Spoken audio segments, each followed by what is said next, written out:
E aí, gente, tudo bem? Vamos falar mais um pouquinho sobre natação e atividade física.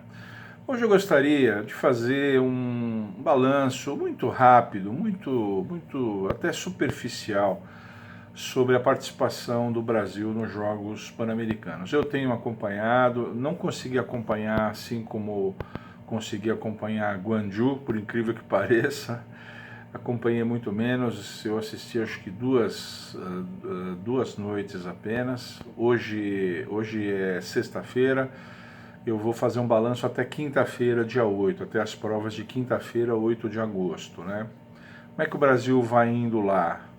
Acho que vale a pena a gente falar um pouquinho disso, porque eu vou conseguir introduzir um assunto importante, vocês vão ver. Participação do Brasil em Lima depende de como a gente enxerga, se em termos relativos ou em termos absolutos. Em termos relativos, ou seja, o Brasil em relação aos outros países lá representados, a participação é muito boa. A participação é muito boa. A gente tem conseguido bom número de finais, nessas finais temos conseguido bom número de medalhas, surpreendentes. Em algumas provas conseguimos ter 2 atletas no pódio. Isso dá muita mídia, isso dá uma repercussão muito positiva, não só para a natação, mas para os esportes em geral. Isso eu acho sempre bom, num país onde o futebol domina fortemente toda a mídia, né? Você colocar esses outros esportes, como a gente vê nessas épocas de Jogos Pan-Americanos, de Jogos Olímpicos, essa coisa toda, eu acho sempre muito bom. Essa diversificação acho muito saudável para a cidadania brasileira.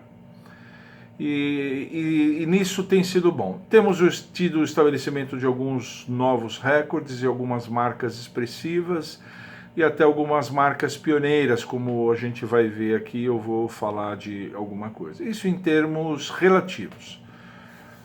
Em termos absolutos, nem tanto. Em termos absolutos, eu diria que a nossa participação em Lima é razoável.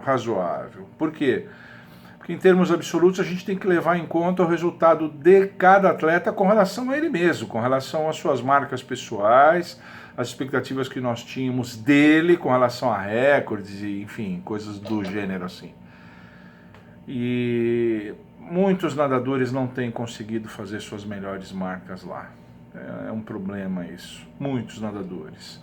Inclusive nadadores que não participarão dos Jogos Olímpicos de Tóquio ano que vem. Portanto, os Jogos Pan-Americanos deveriam ser um objetivo importante, deveriam estar prontos para fazer suas melhores marcas lá.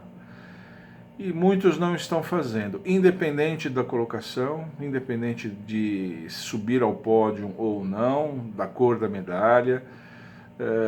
Uma quantidade significativa de nadadores não tem feito suas melhores marcas, é uma coisa que eu cobro sempre. Eu acho que a gente tem que cobrar isso deles um pouco também, né?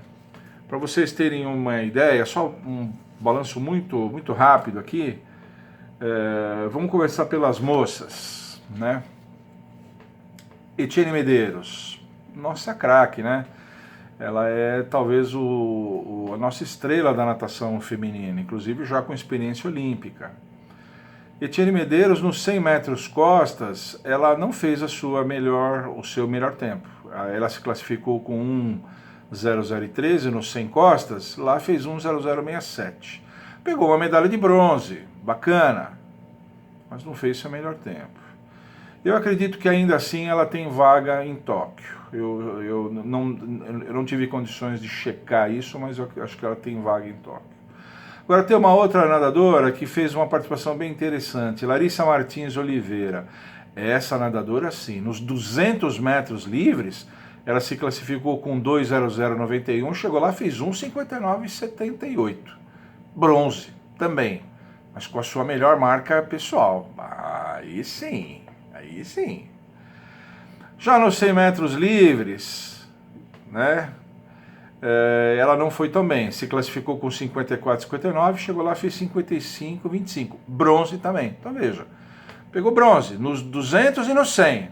Nos 200, o bronze dela foi com a melhor marca pessoal, no 100 já não foi. Agora temos um outro resultado interessante no feminino, Fernanda Goeide, não sei se é assim que fala o nome dela, nos 200 metros costas, Ela que se classificou com 2:12,69, chegou lá, fez 2:11,95, recorde sul-americano. Os jogos são pan-americanos. Ela ficou em quarto lugar nos jogos pan-americanos, mas esse 2:11,95, o novo recorde sul-americano. Aí sim, aí sim. No lado masculino, Marcelo Chiariguini, a gente esperava bastante dele, né? Inclusive na prova dos 100 metros livres, ganhou daquele americano Nathan Adrian, né? Bacana, ficou com ouro, e o Nathan Adrian prata. A gente lá em cima e o americano em segundo lugar. Que visão, né? Bacana. Mas o Chiariguini fez 48,09, ele tem 47,68. Ele poderia nadar que fosse para um 47 alto, fez 48 baixo. Ouro. Mas do ponto de vista absoluto não foi um resultado assim, né?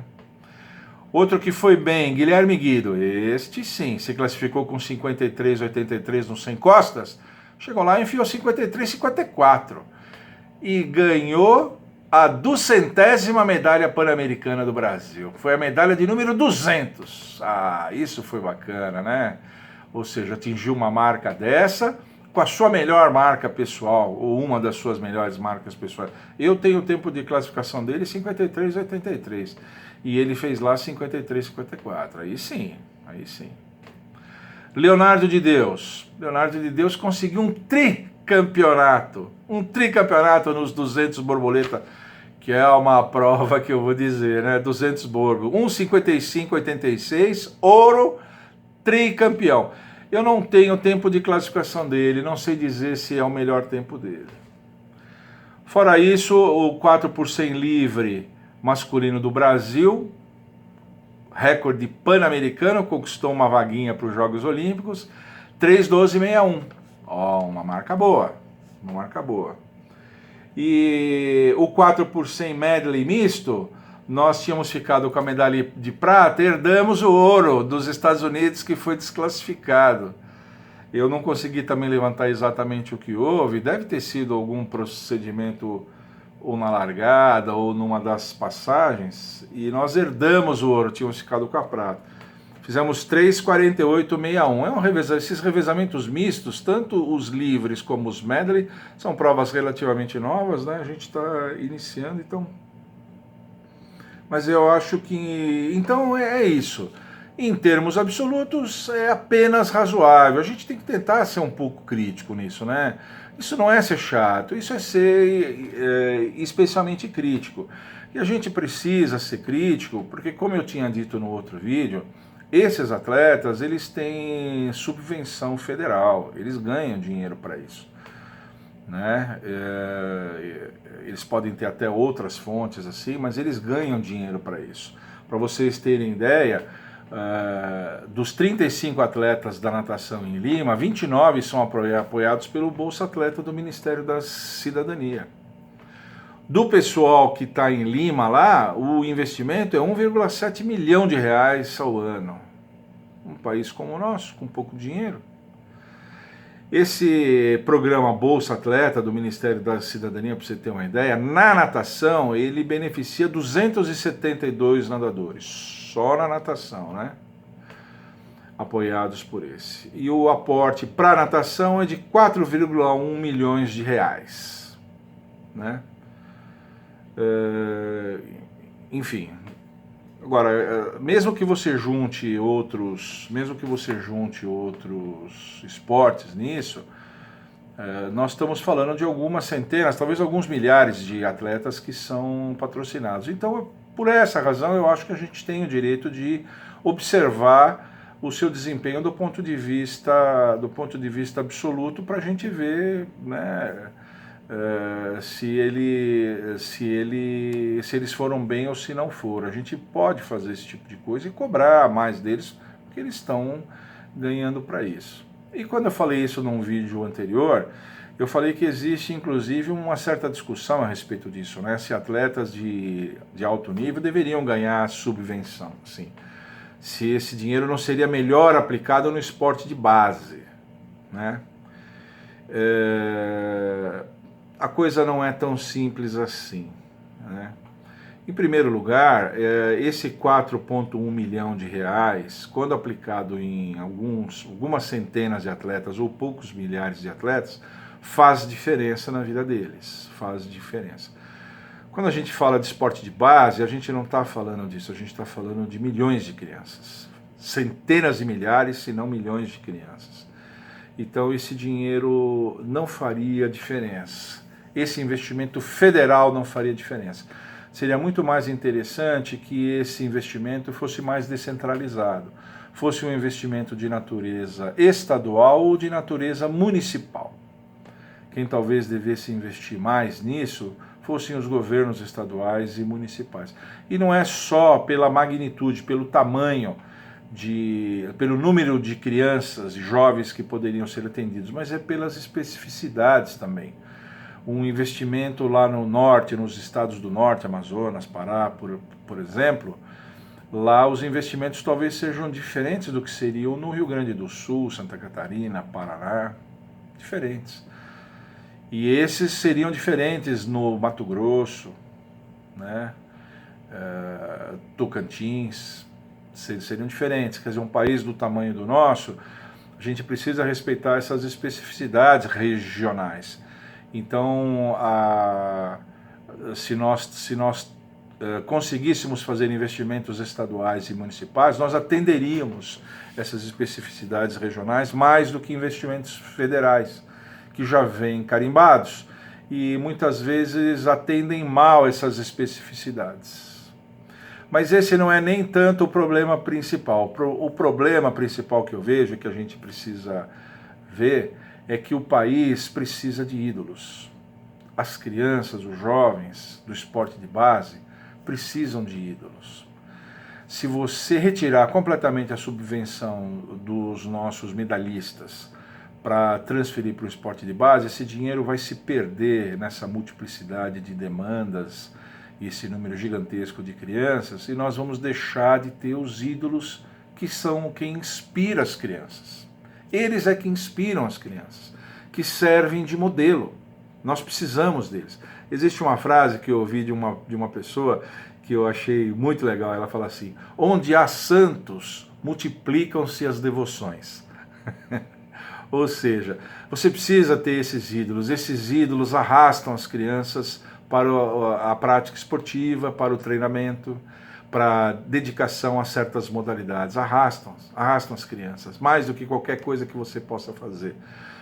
Não é só isso que vai resolver o problema do esporte de base, evidente, a gente precisa de infraestrutura, de centros esportivos, precisamos de quadra nas escolas, de ginásios, de programas de iniciação esportiva, de pessoal qualificado para trabalhar nisso, qualificado, bem remunerado para trabalhar.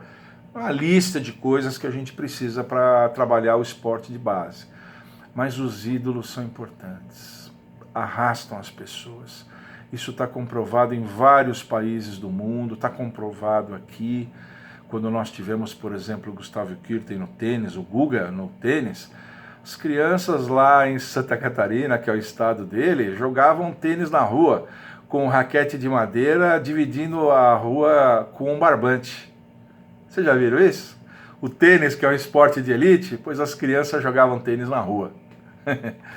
Então é um negócio impressionante, eu li aquilo num texto e eu achei impressionante isso. Então nós precisamos. Então, uma das condições para a melhoria do esporte de base é a existência desta pequena elite de nadadores que vão inspirar.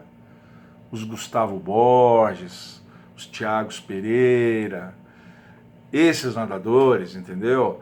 A Etienne Medeiros e das gerações anteriores, Flávia De Laroli, todos esses nadadores que a gente admira tanto, a gente precisa deles, porque eles inspiram as crianças a vir.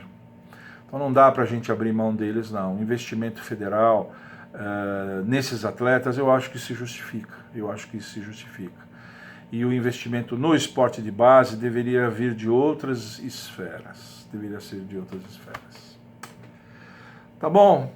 Eu quis falar um pouquinho disso só para qualificar um pouquinho a discussão, que às vezes a gente vê pessoas falando desses investimentos de maneira assim muito simplista, muito pouco enfronhada nesses assuntos, e as pessoas ficam falando, e hoje com a internet essas opiniões vão longe.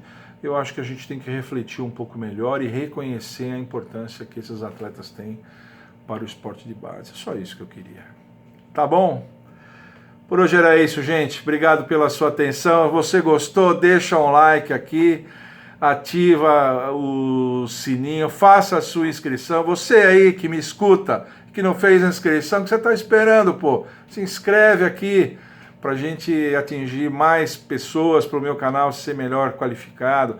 Mandem o nosso link aqui para os seus amigos. Se você tem rede social, divulguem o nosso canal nas suas redes sociais para a gente poder ajudar, divulgar, informar melhor as pessoas sobre a natação.